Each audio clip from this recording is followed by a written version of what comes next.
भक्तिमती देवियों, भगवत कथा रसिक महानुभाव, प्रभु श्री रामभद्र ने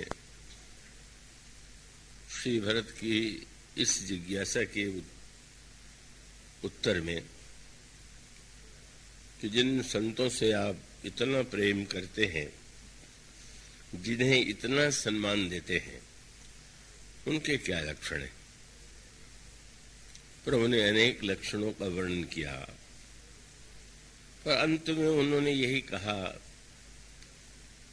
कि संत का सबसे बड़ा लक्षण यही है कि वह निरंतर परहित में, परोपकार में संलग्न रहता है।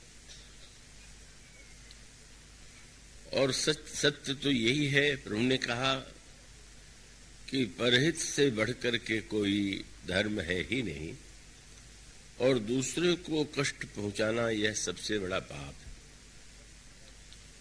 तो प्रभु परहित शब्द के माध्यम से प्रभु ने वह धर्म का सूत्र दिया तो सभी लोगों के लिए समान रूप से उपयोगी।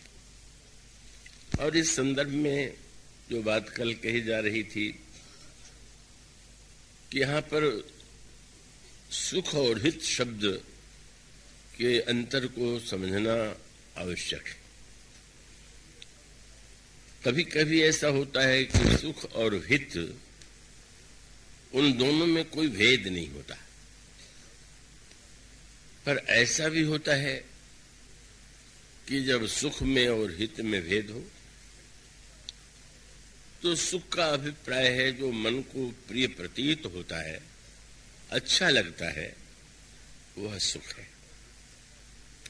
और हित का तात्पर्य है कि तत्काल चाहे वह प्रिय न लग रहा हो, पर वो अंत में व्यक्ति का उसके द्वारा कल्याण हो, तो ये हित की परिभाषा है।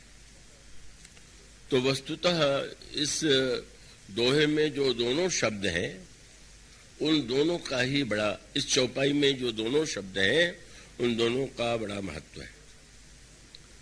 और अयोध्या कांड में इन्हीं दो शब्दों को सामने रख करके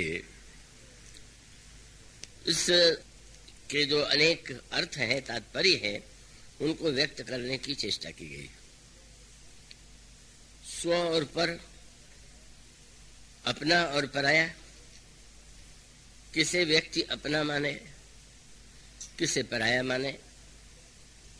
तो साधारणतया व्यक्ति के अपने और पराये का जो केंद्र है वह शरीर होता है, क्योंकि शरीर का संबंध प्रत्यक्ष दिखाई देता है, तो स्वाभाविक है शरीर के संबंध को महत्व दिया जाता है, और यूं दिए जाने में कोई आपत्ति नहीं।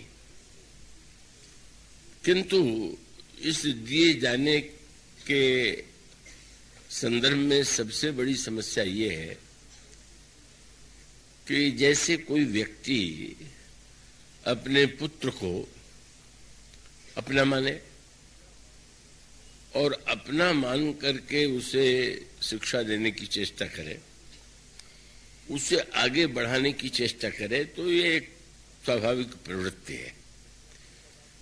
किंतु समस्या तो तब आती है कि जब व्यक्ति जिसे पराया मानता है, उसके प्रति उसके मन में सहानुभूति नहीं रह जाती, और उससे चिंता एकमात्र अपने पुत्र की उन्नति की ही होती है, और इसके लिए उचित और अनुचित सभी मार्गों का वह उपयोग करता है।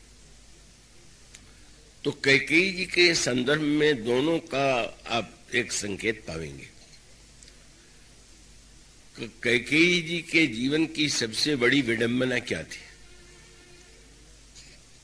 एक विडंबना तो यह थी कि यद्यपि प्रारंभिक उनके व्यवहार से प्रतीत हुआ कि वे राम को अपना मानती, पर ये राम को अपना मानने के पीछे अहंकार की तृप्ति थी। अहंकार की तृप्ति माने भगवान श्री राम कौशल्या जी की अपेक्षा भी उनको अधिक सम्मान देते हैं, उनको अधिक महत्व देते हैं, तो उसके बदले में उनके हृदय में एक भावना उत्पन्न हुई कि जब राम अपनी माता की अपेक्षा मुझे अधिक महत्व देते हैं, तो मुझे भी अपने पुत्र की अपेक्षा कौशल्या जी के पुत्र को अधिक महत्व देना चाहिए। मानो अगर उन्होंने मेरे प्रति ऐसा व्यवहार किया तो बदले में मुझे भी वैसा करना चाहिए। ऐसा मान करके जब कोई व्यक्ति किसी से सद्व्यवहार करेगा तो परिवर्तन भी स्वाभाविक है। तो मंथरा ने कैकेयी जी को यही तो समझाने की चेष्टा किया कि पहले राम आपको अधिक सम्मान देते थे, पर अब जो है वो पूरी तरह बदल गए। और तब बदले में कैकेयी भी यह निर्णय करते हैं कि अगर वे अपनी मां को और स्वयं अपने ही स्वार्थ को महत्व देते हैं तो मैं भी अपने पुत्र को महत्व दूंगी, अपने पुत्र के स्वार्थ को महत्व दूंगी। का उसका मानो महत्वपूर्ण सूत्र यह है कि जिसकी वाणी को उन्होंने प्रामाणिक मान लिया, का वहां हित संदर्भ में भी हित वाक्य, हित शब्द के भी महत्व की ओर संकेत प्राप्त होता है।